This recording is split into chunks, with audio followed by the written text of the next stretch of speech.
December 1934. The air in the back room of a Harlem speakeasy, just off 125th Street, hung thick with cigar smoke and a tension you could cut with a shiv. It wasn't the kind of quiet that meant peace.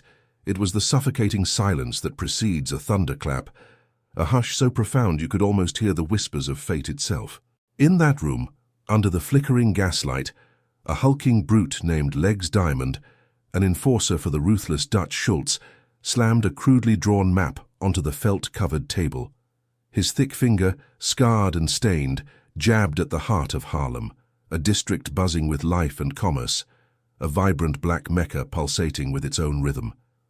"Every street north of 110th, he growled, the words heavy with menace, each syllable a hammer blow, is now Schultz territory. You got 48 hours to clear out." The men gathered around the table. Bumpy Johnson's lieutenants swallowed hard. They were tough, street-hardened men, but they knew the name Dutch Schultz. They knew the beer baron of the Bronx had traded Prohibition-era booze for the lucrative numbers racket, and he was infamous for his explosive violence, his willingness to kill over a perceived slight, his relentless ambition to expand his empire. His message was clear. Harlem had its own king, Ellsworth Bumpy Johnson, but a new, far more dangerous sovereign was making his claim. The streets whispered of an inevitable bloodbath, a brutal turf war, a collision of titans. But here's the twist, the incredible truth that history books often gloss over. Bumpy Johnson, seemingly outgunned and outmanned, pushed back a force like Schultz, not just stopping him, but making him back off, without Bumpy himself ever firing a single shot. The question that hung heavy in the air, the one that defines Bumpy's legend, was this. What was the unseen leverage, the masterstroke, that turned an impossible stand into a strategic victory that solidified Bumpy's legend? To understand that, you first need to step into the volatile heart of 1930s New York. The mid-1930s in New York City was a city in flux, a seething cauldron of ambition and desperation. Prohibition was over, yes, but the criminal underworld wasn't winding down. It was rebranding, carving up new territories, consolidating power, and exploiting new rackets. Amidst this chaos, Harlem stood as a testament to resilience, a vibrant cultural hub often overlooked by the city's power brokers. And at its core, its economic engine, was the numbers game. This wasn't just illegal gambling. It was the lifeblood of a community, providing jobs, loans, and a fragile sense of self-sufficiency in a city that frequently ignored its black residents. Bumpy Johnson wasn't just protecting a business. He was protecting Harlem itself, its fragile economy, its dignity, and his own hard-won reputation as its silent guardian. The stakes were immense. If Schultz took Harlem, it wouldn't just be a financial loss.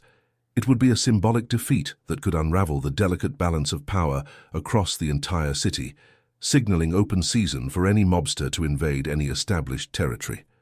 At the center of this brewing storm stood Bumpy Johnson, a man whose calm demeanor belied a mind like a steel trap. He wasn't just a gangster. He was a scholar of the streets, a chess player who saw 10 moves ahead, a man whose code of honor, though rooted in the underworld, earned him fierce loyalty from his community, a loyalty that transcended mere fear. His danger wasn't in his muscle, which was formidable enough, but in his intellect and his deep understanding of power dynamics, both on the brutal street and in the gilded cages of the larger syndicates. His antagonist, Dutch Schultz, was Bumpy's polar opposite, a creature of raw, unbridled aggression. Schultz's objective was simple: control, territory, and the immense cash flow of Harlem's numbers racket. He was dangerous because he was unpredictable, prone to fits of rage, and believed that brute force was the only language worth speaking, the only argument that truly mattered. And then there was Whispers Willie, a small-time numbers runner, a cog in Bumpy's intricate machine. Willie was good with figures, reliable for his roots but burdened by 2 crushing weights, a crippling gambling debt that grew heavier with each losing bet, and a sick mother whose medical bills piled up higher than any stack of numbers slips. Willie's weakness was his family, his Achilles heel, making him a prime target for Schultz's insidious pressure. He was a pawn, loyal to Bumpy, yes, but held just enough insider knowledge to be a dangerous vulnerability, a crack in Bumpy's meticulously constructed wall. The threat from Schultz wasn't a sudden explosion. It was a slow, deliberate squeeze, tightening day by day like a hangman's noose. Act 1 of this silent war began with Schultz systematically targeting Bumpy's peripheral operations, sending clear, brutal messages.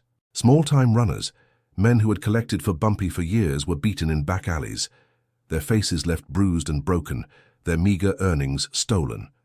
Collection points, the unassuming barbershops and storefronts that served as hubs for Harlem's economic pulse, were disrupted, their windows smashed, their patrons intimidated. Local businesses that paid protection to Bumpy suddenly found themselves facing impossible demands from Schultz's crew, demands backed by implicit threats of violence. Bumpy's lieutenants, hot-headed and fiercely loyal, clamored for direct retaliation, for a street war, an eye for an eye. The whispers grew louder. Bumpy's losing his touch. He's letting Schultz walk all over us. But Bumpy, ever cool and calculating, saw past the immediate anger. He understood that a direct confrontation would be a bloodbath, devastating Harlem, and playing right into Schultz's hands. He refused to react directly, instead tightening his internal security, gathering intelligence from every corner of his network, and crucially allowing the pressure to build. He was waiting, watching, gathering threads of information. It was during this tense, suffocating period that Whispers Willie, desperate under the crushing weight of his gambling debts and the mounting medical bills for his mother, was approached by Schultz's men. They didn't threaten him, not at first. They offered him a way out, a chance to clear his slate to save his mother. All they asked for in exchange were small, seemingly innocuous details about Bumpy's operations, a time for a money drop, a less guarded route, the name of a trusted courier. Willie, caught in a vice of fear and desperation, looked at the faces of his mother, and then at the dark promises of Schultz's men, and he took the first fatal step onto a treacherous path. As Act 2 unfolded, Schultz ratcheted up the pressure. His men, emboldened by Bumpy's apparent inaction, became more brazen, more aggressive. They didn't just disrupt, they pillaged. Bumpy's numbers collections, once a smooth, almost invisible operation, were now a chaotic mess. Routes were ambushed, couriers were relieved of their earnings at gunpoint, and the word on the street was clear. Bumpy was losing his grip. Willie, caught in a vice of fear and desperation, felt the pressure closing in from both sides. He continued to feed Schultz's crew minor details, specific times for money drops, less guarded routes, the names of trusted couriers. These weren't major betrayals, not the kind that brought the whole operation down, but they were enough to create chaos, to sow doubt among Bumpy's ranks, and to project an image of Bumpy losing his grip, an image that Schultz was only too happy to cultivate. Everyone expected Bumpy to break, to unleash his own brand of violence, to finally answer Schultz's aggression with a street war. But what nobody knew, what even his closest lieutenants couldn't fathom, was that Bumpy was playing a far more intricate game, a master chess match where every pawn's move was calculated 10 steps ahead. He was acutely aware of the leaks, though not yet the full extent of Willie's panicked cooperation, and instead of plugging them, Bumpy began to use them. He fed controlled misinformation, subtle shifts in routes or collection times that seemed authentic, but led to dead ends or empty hands for Schultz's men, creating a fog of war that thoroughly confused Schultz. More importantly, Bumpy began to leverage his deep, quiet connections within the broader criminal syndicates, particularly with Lucky Luciano and Meyer Lansky, the architects of the newly formed Commission, the governing body of the entire underworld. Bumpy didn't paint Schultz as a rival he needed help fighting. He painted him as a dangerous, unpredictable force, threatening the stability of everyone's business, a rogue element whose recklessness could bring down unwanted attention from law enforcement onto the entire fragile criminal ecosystem. During this time, a peculiar symbol began to appear. A specific brand of expensive, imported Cuban cigar, often left unsmoked in an ashtray at neutral meeting spots, or delivered anonymously to a trusted intermediary. It was the silent currency of power, a coded message in the smoke, a signal that Bumpy was speaking directly to the men who truly ran the city. The tension reached its breaking point. Schultz, convinced Bumpy was on the ropes, weakened by the constant attrition and his own informant, planned a massive, decisive strike against Bumpy's central operation, a move designed to wipe Bumpy out of Harlem for good and claim the territory once and for all. Schultz was so certain of victory, so blinded by his own aggression, that he didn't see the trap Bumpy had laid, subtle and deadly as quicksand. Bumpy didn't confront Schultz on the streets of Harlem. There would be no flashy shootout, no brutal gangland war. Instead, through his carefully cultivated network and his undeniable reputation for both shrewdness and keeping the peace, he made his ultimate case directly to the Commission. He argued that Schultz's blatant disregard for established territories, his willingness to spill blood indiscriminately in Harlem, and his dangerous loose talk of assassinating District Attorney Thomas Dewey threatened the entire fragile ecosystem of New York's underworld. Dewey was a rising star, a zealous prosecutor.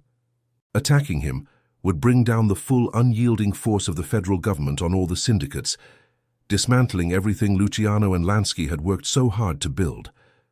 The small details Willie had inadvertently provided, combined with Bumpy's deliberate counterintelligence, were used to paint a picture of Schultz as a wild dog, uncontrollable, unpredictable, and dangerous to the collective stability they all prized.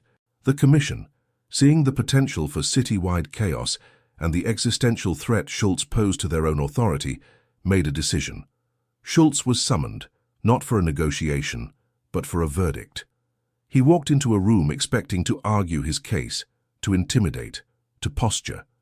Instead, he found a silent tribunal, a table littered with the unsmoked Cuban cigars that had become the icon of this quiet war, their rich aroma filling the air, a testament to conversations held and decisions made without him. He was delivered a message, cold and final, from Lucky Luciano himself, a message that carried the weight of the entire underworld. Back off Harlem, Dutch, for good.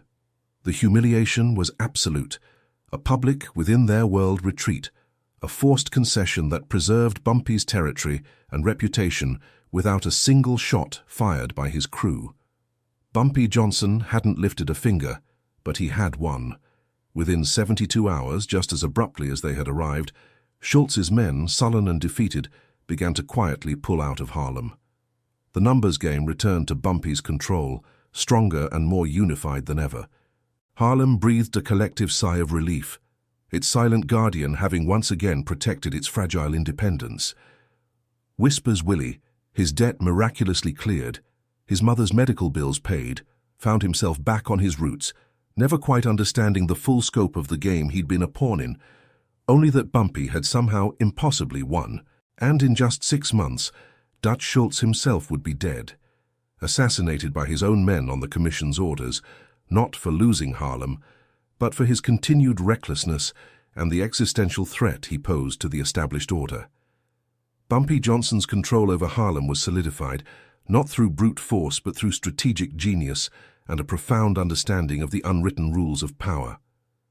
He became a legend, a man who beat a titan without ever pulling a trigger, a testament to the idea that true power isn't about how many shots you fire, but how many you prevent. In this game, respect isn't taken, it's earned. And sometimes, earning it means knowing when to let someone else pull the trigger. Bumpy Johnson, the protector of his people, or just another gangster who understood the rules of a bigger game? Perhaps he was both, a man who navigated the treacherous waters of the underworld with a moral compass, pointed however subtly towards the survival of his community. His legacy wasn't built on violence, but on intellect, foresight, and a quiet, unyielding strength that made even the most feared men in New York City back down.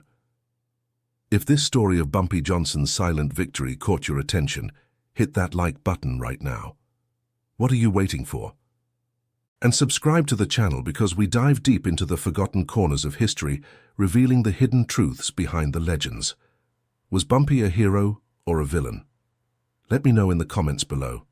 Share this with someone who needs to hear that sometimes the smartest move is the one where you don't play their game at all. And make sure to turn on notifications, because next time we're uncovering a heist so audacious it changed the face of organized crime forever. You won't want to miss it.